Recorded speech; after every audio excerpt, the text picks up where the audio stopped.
एक छोटे से गांव में एक बूढ़ा गयासुद्दीन अपनी बेटी सलमा के साथ एक छोटे से घर में रहता था। गयासुद्दीन बहुत ही गरीब था। वो जंगल से लकड़ी काट कर लाता और बाजार में बेचकर अपने घर का गुजारा करता था। लेकिन उसके अंदर अब इतनी जान नहीं बची थी कि वो लकड़ी काट सके। उसकी बेटी सलमा बहुत ही सुंदर और होनहार थी। सलमा अपने घर पर सिलाई करके थोड़े बहुत पैसे कमा लिया करती थी। एक दिन गयासुद्दीन लकड़ी काटने जा रहा होता है, तभी उसकी बेटी कहती है, पिताजी, मैंने आपसे कितनी बार कहा है, अब आपके शरीर में इतनी जान नहीं है कि आप लकड़ी काट सको। आपको आराम की जरूरत है, आप आराम क्यों नहीं करते हो? बेटा मैं आराम कैसे कर सकता हूँ? तेरी शादी भी करनी है और उस सूदखोर के पैसे भी तो देने हैं। मुझे हर वक्त डर लगा रहता है कहीं वो सूदखोर अपना कर्ज लेने ना आ जाए। बेटा वो बहुत ही बेरहम इंसान है, अगर मैंने उसका कर्जा नहीं दिया तो वो मेरी जान ले लेगा। पिताजी आप परेशान क्यों होते हो? खुदा जरूर कोई रास्ता निकालेगा। और मैं भी तो सिलाई करती हूँ। आज से मैं दिन रात सिलाई करूँगी, जिससे हम उस सूदखोर के पैसे दे देंगे। बेटी की ये बात सुनकर बूढ़े गयासुद्दीन की आंखों में आंसू आ जाते हैं और बगैर कुछ कहे जंगल की ओर निकल जाता है। सलमा पिताजी की आंखों में आंसू देखकर बहुत परेशान होती है। शाम को जब गयासुद्दीन कटी हुई लकड़ी बाजार में बेचकर घर लौटता है तो उसकी बेटी उसे खाना देती है और उसके पास बैठकर बोलती है, पिताजी तुम किसी से थोड़े बहुत दिन के लिए पैसे उधार लेकर उस सूदखोर का कर्ज क्यों नहीं दे देते? बेटा बुरे वक्त में कोई यार दोस्त मदद नहीं करता, हर कोई मुंह मोड़ लेता है। और वैसे भी मेरे सारे दोस्त और सभी रिश्तेदार भी करीब है, वो बेचारे खुद मुश्किल से अपना गुजारा कर पाते हैं। ऐसे में मेरी मदद भला वो कैसे करेंगे? मेरा कोई अमीर दोस्त भी नहीं है जो इस मौके पर मेरी मदद कर सके। लेकिन पिताजी हमें कैसे भी करके उस सूदखोर के पैसों का इंतजाम करना होगा। वो परसों अपने पैसे लेने आएगा। अगर उसे पैसे नहीं मिले तो वो पता नहीं हमारे साथ क्या सुलूक करेगा। बूढ़ा गयासुद्दीन बेबस और मजबूर था। उसके समझ में नहीं आ रहा था कि वो सूदखोर से अपना पीछा कैसे छुड़ाए। अगले दिन जब बूढ़ा गयासुद्दीन जंगल में लकड़ी काटने के लिए गया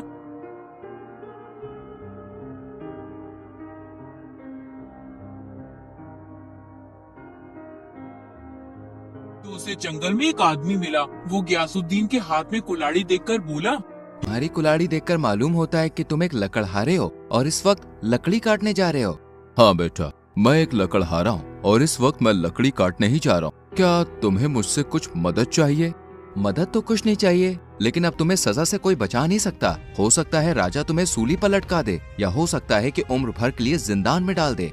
ये तुम क्या कह रहे हो बेटा? मैंने तो ऐसा कोई काम नहीं किया जिसके लिए राजा मुझे ये सजा देगा। क्या तुम नहीं जानते, राजा ने पेड़ काटने पर रोक लगाई हुई है। अगर कोई भी पेड़ काटता हुआ पकड़ा गया तो राजा उसे सख्त से सख्त सजा देगा। अब तुम्हें मेरे साथ राजा के पास चलना होगा।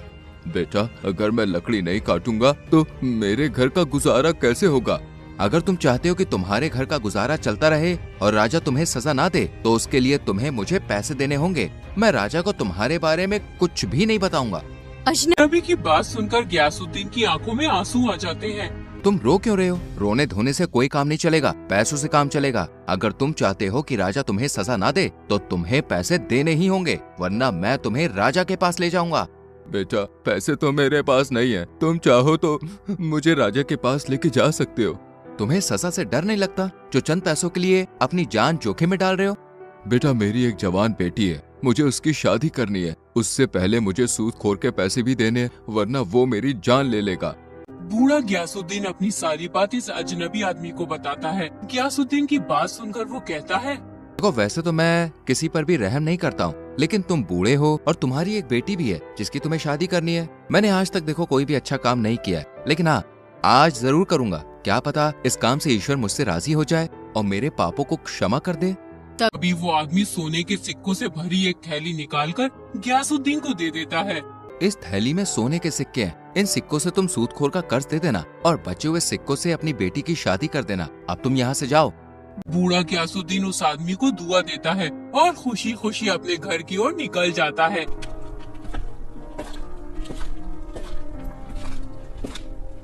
रास्ते में उसे चक्कर आने लगते हैं, इसलिए वो एक पेड़ के नीचे आराम करने के लिए बैठ जाता है। कुछ ही देर में उसे नींद आ जाती है। तभी एक चोर आता है और बूढ़े गयासुद्दीन की सोने के सिक्कों से भरी थैली चुराकर ले जाता है। थोड़ी दूर जाने के बाद जब वो चोर थैली खोलकर देखता है तो वो खुशी से नाचने लगता है और कहता है, अरे वाह, इतने सारे सोने के सिक्के, आज तो मेरी तकदीर खुल गई। अब मेरी बीवी बच्चों को भूखा नहीं रहना पड़ेगा। इन सिक्कों से तो मेरा सालों का गुजारा हो जाएगा। इतना कहकर चोर अपने घर की ओर निकल जाता है। उधर जब बूढ़े गियासुद्दीन की आँख खुलती है तो वो एकदम अपनी थैली देखता है, लेकिन उसे सोने के सिक्कों की थैली नहीं मिलती। गियासुद्दीन बहुत घबरा जाता है, उसके रोंगटे खड़े हो जाते हैं। वो अपने आप को कोसने लगता है।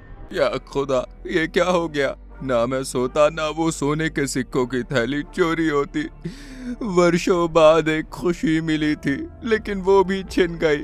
अब मेरी बेटी की शादी कैसे होगी? मैं उस सूदखोर का कर्ज कहाँ से दूंगा? या खुदा, इस लाचार बेबस की मदद कर। बेचारा गियासुद्दीन गम में डूबा हुआ अपने घर की ओर निकल जाता है।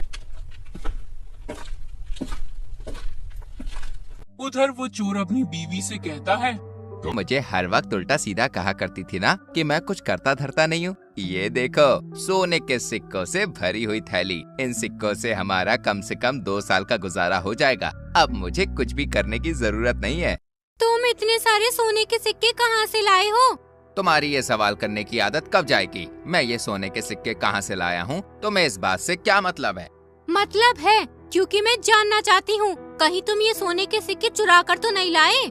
हाँ, मैं चुरा कर लाया हूँ। एक बूढ़ा आदमी पेड़ के नीचे सो रहा था, उसी की जेब से मैं ये सोने के सिक्कों की थैली निकाल कर लाया हूँ। अब तुम चोरी भी करने लगे? तुम्हें सोने के सिक्कों की थैली चुराते हुए डर नहीं लगा? क्या तुम दूसरों को दुखी करके खुश रहना चाहते हो? वो बेचारा बूढ़ा गरीब आदमी किस हाल में होगा? पता नहीं उसने ये सिक्के किस काम के लिए रखे होंगे और तुम उन्हें चुरा कर ले आए। अरे वो गरीब नहीं है, वो एक मालदार आदमी है। तुम्हें कैसे पता वो मालदार आदमी है? तुम जानते हो उसे? मैं उसे जानता तो नहीं हूँ, लेकिन वो गरीब नहीं है, क्योंकि कोई भी गरीब आदमी कभी इतने सारे सोने के सिक्के लेकर यूँ बेफिक्र नहीं सोता पेड़ के नीचे। हमें इस बात से कोई मतलब नहीं है कि वो मालदार है या गरीब। तुम्हें उसके ये सोने के सिक्के लौटाने होंगे। तुम ये कैसी बेवकूफों जैसी बात कर रही हो? मैं उस बूढ़े आदमी को कहाँ जाके तलाश करूँगा? तुम्हें उसे तलाश करना ही होगा। मुझे भूखा मरना पसंद है, लेकिन मैं इन चोरी के सिक्कों से अपना घर का गुजारा नहीं कर सकती। तुम्हें मेहनत मजदूरी करके अपने बीवी बच्चों का पेट भरना चाहिए, ना कि चोरी करके। ठीक है, मैं उस बूढ़े आदमी के सिक्के वापस करके आऊँगा। चोर बूढ़े आदमी के सोने के सिक्के वापस करने के लिए उसकी तलाश में निकल जाता है। उधर जब बूढ़ा गियासुद्दीन अपने घर पहुंचता है तो उसकी बेटी उससे कहती है, पिताजी, मैं कब से आपका इंतजार कर रही थी। आपको आज इतनी देर कैसे हो गई आने में? बूढ़ा गियासुद्दीन कुछ नहीं बोलता। पिताजी, तुम चुप क्यों हो? कुछ बोलते क्यों नहीं? बूढ़ा गियासुद्दीन सारी बात अपनी बेटी को बताता है। उतने में ही सूदखोर अनवर अपने पैसे लेने आ जाता है। सूदखोर को देखकर गियासुद्दीन घबरा जाता है। गियासुद्दीन, तूने मेरे पैसे देने का वादा किया था, ला जल्दी से मेरे पैसे दे। मैंने आपके पैसों का इंतजाम कर लिया था, लेकिन किसी ने मेरे सोने के सिक्कों की थैली को चुरा लिया। तो मुझे बेवकूफ समझता है क्या कि तू मुझे ये झूठी कहानी सुनाएगा और मैं तुझसे पैसे नहीं मांगूंगा? अरे तेरे जैसे मुझे रोज 50 आदमी मिलते हैं झूठ बोलने वाले। मेरा समय बर्बाद मत कर, चल जल्दी से पैसे दे। मैं झूठ नहीं बोल रहा हूँ, मेरी बात का यकीन करो, किसी ने मेरे सोने के सिक्कों की थैली चुरा ली। अच्छा, तो तेरे पास वो सोने के सिक्कों की थैली कहाँ से आई थी? जरा मुझे भी तो पता चले, आखिर तू बुढ़ापे में करता क्या है? गियासुद्दीन चुप रहता है, वो इस बात का कोई जवाब नहीं देता। अब चुप क्यों है? बताता क्यों नहीं कि तेरे पास वो सोने के सिक्के कहाँ से आए थे? तुझे बुढ़ापे में झूठ बोलते हुए शर्म नहीं आती? तू मेरे पैसे ऐसे नहीं देगा, तू मेरे साथ राजा के पास चल। सूदखोर गियासुद्दीन और उसकी बेटी को राजा के पास ले जाने लगता है। रास्ते में जब गांव वाले सूदखोर को देखते हैं तो वो कहते हैं, अरे देखो, ये सूदखोर बेचारे बूढ़े गियासुद्दीन और उसकी बेटी को राजा के पास ले जा रहा है। सत्यानाश हो इस मरदूद का, बेचारे बूढ़े आदमी को राजा के पास ले जा रहा है। पता नहीं राजा बूढ़े को क्या सजा देगा। खुदा इसे गारत करे, मुझे भी 10 दिन बाद इसका कर्ज चुकाना है। दुनिया मर रही है, मगर ना जाने इसको मौत क्यों नहीं आती। कभी बीमार भी नहीं होता, गरीबों पे जुल्म कर करके सांड हो रहा है।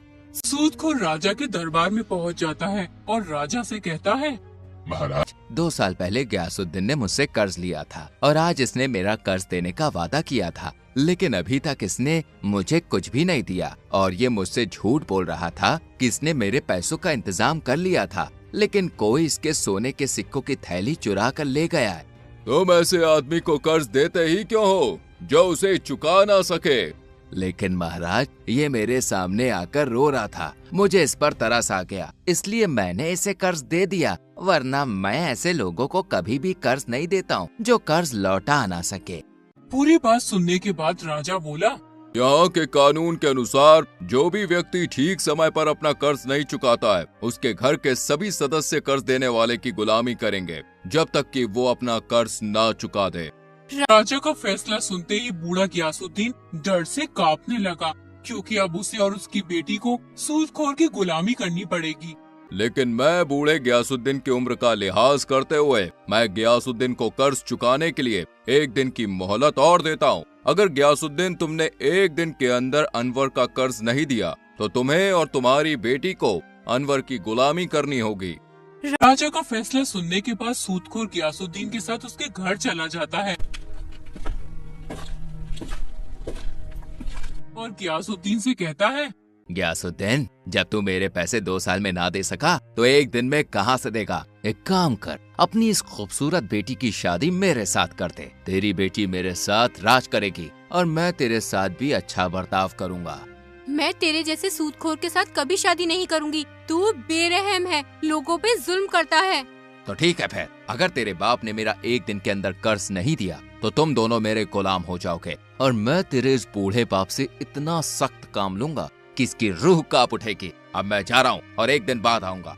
ये कहकर सूदखोर चला जाता है। फिर सलमा गयासुद्दीन से कहती है, पिताजी, 1 दिन के बाद हम इस मनहूस का कर्ज कहाँ से देंगे? अगर हमने इसका कर्ज नहीं दिया तो ये हमारे साथ बहुत जुल्म करेगा। पिताजी, मैं तुम्हारे ऊपर जुल्म होते हुए नहीं देख सकती। इस जालिम ने बहुत से लोगों को परेशान किया है। इसने किसी का घर छीन लिया तो किसी की जमीन छीन ली है। पिताजी, अगर आपकी इजाजत हो तो मैं इस मनहूस सूदखोर से शादी कर लेती हूँ, वरना ये तुम्हारे साथ बहुत बुरा सलूक करेगा। नहीं बेटा, तुम उस सूदखोर से शादी मत करना। अगर हमारे मुकद्दर में सूदखोर की गुलामी लिखी है तो हम इससे भाग नहीं सकते हैं।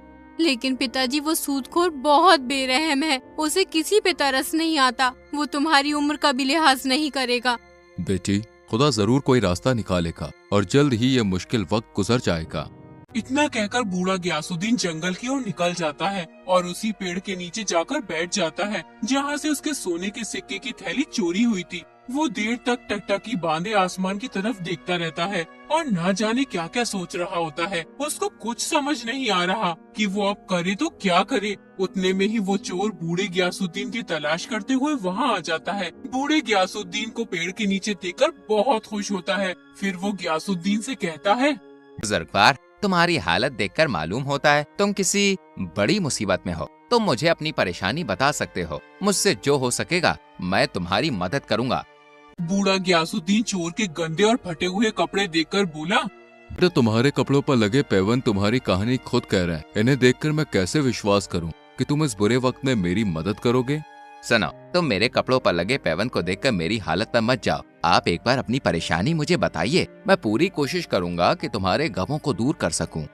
बेटा, 2 साल पहले मैंने एक सूदखोर से कर्ज लिया था, लेकिन मैं अभी तक उसका कर्ज नहीं दे पाया। अगर मैंने कल तक उसका कर्ज नहीं दिया तो मुझे और मेरी बेटी को उसकी गुलामी करनी पड़ेगी। एक नेक दिल इंसान ने मुझे कुछ सोने के सिक्के दिए थे। मैंने सोचा कि इन सिक्कों से अपनी बेटी की शादी कर दूंगा और उस सूदखोर का कर्ज दे दूंगा, लेकिन किसी ने वो सोने के सिक्के चुरा लिए।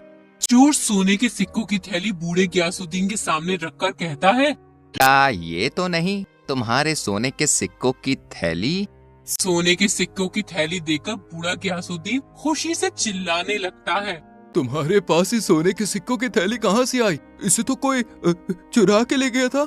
दरअसल मैं एक गरीब आदमी हूँ। मेरे घर में खाने के लिए कुछ भी नहीं था। मेरे बीवी बच्चे भूखे थे, इसलिए मैं कोई काम देखने निकला था, लेकिन मुझे किसी ने काम नहीं दिया। आप मुझे इस पेड़ के नीचे सोते हुए दिखाई दिए। मैंने आपकी ये सोने के सिक्कों की थैली चुरा ली जिससे मेरे घर का गुजारा हो सके, मेरे बीवी बच्चों को भूखा ना रहना पड़े। लेकिन मेरी पत्नी ने मुझसे कहा कि मुझे भूखा मरना पसंद है, लेकिन चोरी के सिक्कों से अपने घर का गुजारा नहीं कर सकती। इसीलिए मैं आपके ये सिक्के वापस देने आया हूँ। हो सके तो मुझे माफ कर देना, मेरी वजह से तुम्हें इतनी तकलीफों का सामना करना पड़ा।